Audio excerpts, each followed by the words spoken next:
Presiden Jokowi menyadari karena kemarin dalam preskonnya menyebut ada 14.000 orang dari wilayah Jabodetabek yang sudah mudik ke kampung halaman dengan menggunakan bus dalam 8 hari terakhir. Jumlah ini belum termasuk arus mudik dini yang menggunakan kereta api, kapal laut ataupun mobil-mobil pribadi.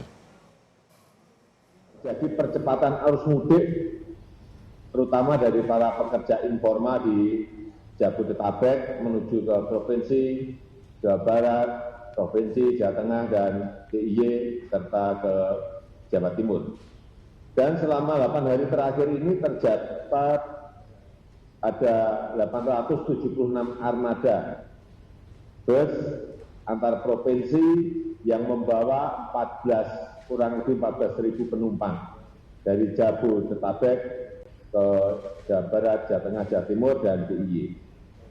Fokus kita saat ini adalah mencegah meluasnya COVID-19 dengan mengurangi atau membatasi pergerakan orang dari satu tempat ke tempat yang lain. Dan yang kedua, demi keselamatan bersama, saya juga minta dilakukan langkah-langkah yang lebih tegas untuk mencegah terjadinya pergerakan orang ke daerah. Sementara Menteri Pendayagunaan Aparatur Negara dan Reformasi Birokrasi Cahyokumolo menerbitkan surat edaran yang meminta aparatur sipil negara atau pegawai negeri sipil tidak mudik pada Idul Fitri tahun ini. Permintaan itu tertuang dalam surat edaran nomor 36 tahun 2020 yang berisikan agar PNS mendukung langkah-langkah pemerintah untuk memutus penyebaran virus corona. Selain itu, para ASN juga diminta memberikan pemahaman kepada masyarakat di lingkungannya agar tidak mudik.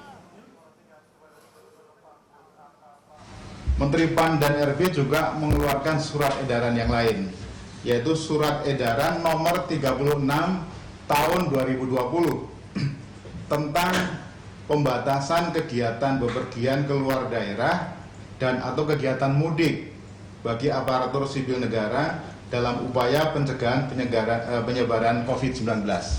Jadi intinya Bapak Ibu sekalian, Pak Menpan melalui surat edaran ini mengharapkan seluruh ASN berpartisipasi, membantu semaksimal mungkin agar penyebaran COVID-19 ini tidak semakin meluas. Di sisi lain, saudara, untuk menekan penyebaran virus corona, pemerintah berencana melarang warga khususnya di Jabodetabek yang menjadi zona merah untuk corona untuk mudik ke kampung halaman. Kepala Gugus Tugas Percepatan Penanganan COVID-19 Doni Monardo menyatakan keputusan mengenai mudik ini sudah dibahas dengan beberapa gubernur. Sementara keputusan siapa yang dilarang dan siapa yang boleh mudik akan diumumkan baru pada sore hari nanti. Masalah mudik sudah tadi terjawab, ya besok sore akan diputuskan, tetapi yang jelas sudah banyak sosok kita dari kota-kota besar di Jakarta dan beberapa kota besar lainnya yang kembali ke kampung halaman.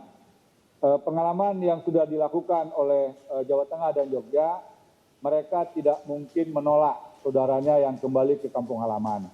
Tetapi dihimbau untuk bersedia melakukan karantina secara personal, karantina rumah,